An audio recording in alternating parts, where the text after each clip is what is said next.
Well, it's been a while. Sorry about that, but here we are after our shenanigans.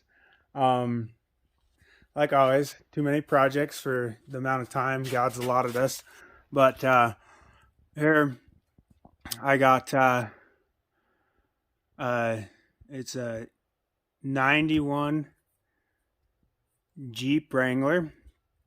Um, and I got a hole in the gas tank. You can see where it's been patched before. It's finally got cold enough to where it started seeping again. So we're gonna drop the gas tank, maybe patch the skid plate a little, maybe not, who knows.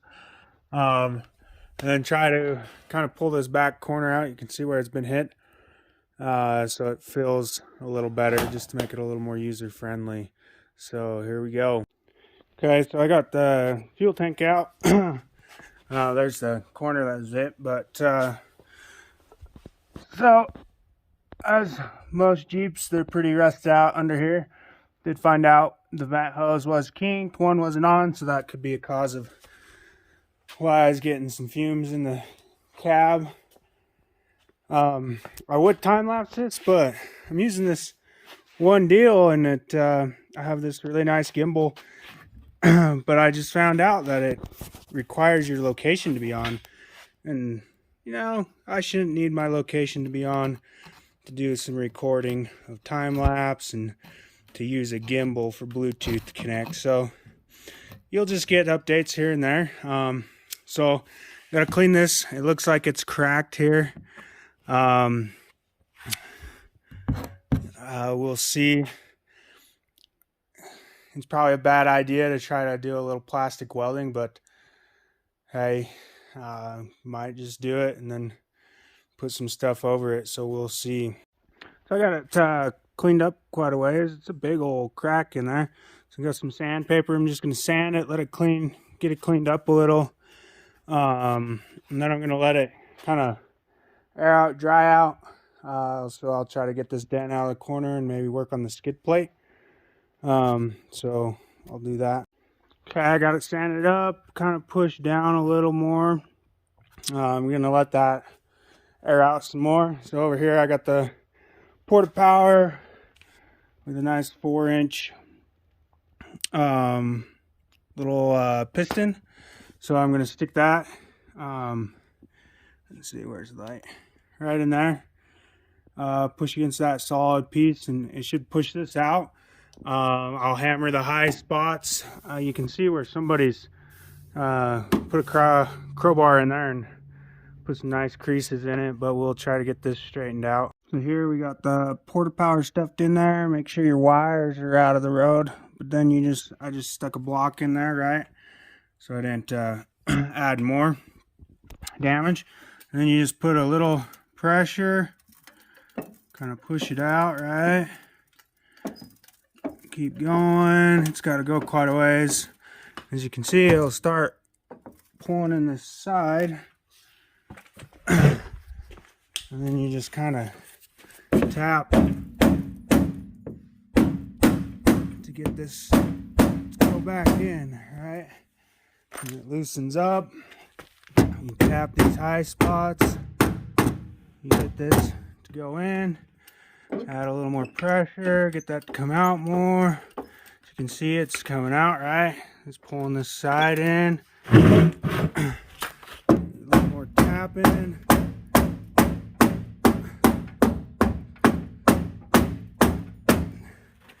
Okay, come out more. Oop.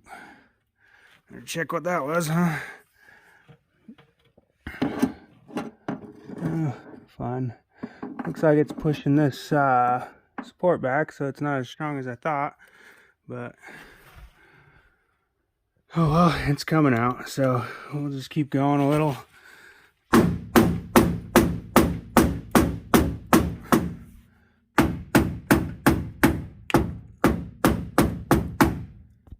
Okay, it's a lot better, but I think that's about as far as I'm gonna go. I'd almost have to grind it down, weld onto it, because these older vehicles are made with a little thicker metal, so it's a lot harder to bend. and I don't want to push that inner support. Okay, so this is my hot stapler. I got it, if you remember, the Fierro I'm still working on. Well, unfortunately, Fierro plastic doesn't work with this hot stapler. So I got my fire extinguisher there. I'm covered up pretty good. My safety glasses. So don't try this at home. Trained personnel only. So I just took the hot iron, this thing, and I kind of put it in the crack. Tried to get it to glue together. As we can see, it didn't quite glue there. It's kind of thin and missing a little chunk. So we have is a little Harbor Freight plastic welder. So this is ABS rod. So I'm just gonna go ahead and weld this, and I might not even. I'll probably just try and see if it holds.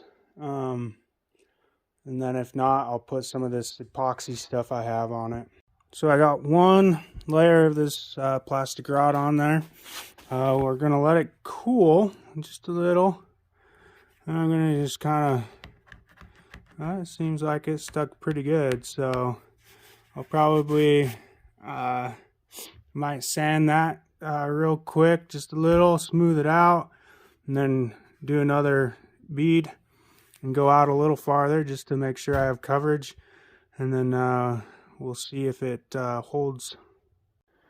Okay, it's all patched up. We'll hope it seals. Hopefully there's not any pinholes. You can kind of see it had some bubbles come up, so hopefully it sealed. Ended up putting, I think, 4 coats on. So I'll probably pour a little gas in it and see if it's sealed. Well, it still leaks, so I'll try putting a little of the epoxy stuff on it. We'll see how that does. Well, that didn't stick at all. So plan B.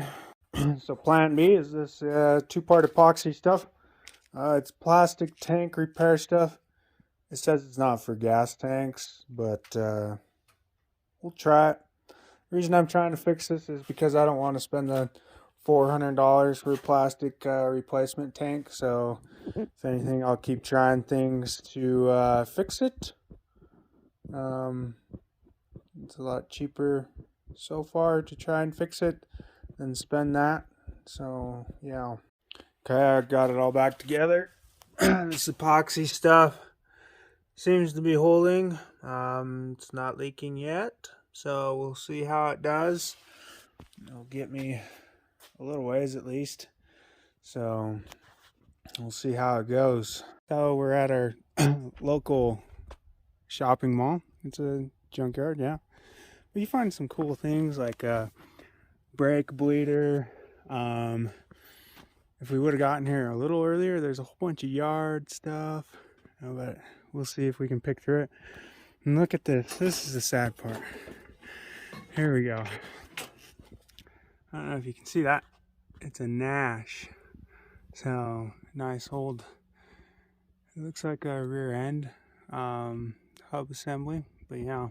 And then we got this Champion dual fuel generator. Looks brand new, hardly used. Cranks over, sounds like it should run. It's got the oil in the car and stuff, so it's a little overloaded probably, but yeah. Well, back from the junkyard, got a power inverter for my CNC. Didn't end up with too many things, I guess. This is a battery power pack, 48 volt module. That could be fun. The brake bleeder, just tools, you can never have enough. Generator, little packer, some chainsaw parts for chainsaws we have, and parts for the packer. So from one resource yard to another resource yard.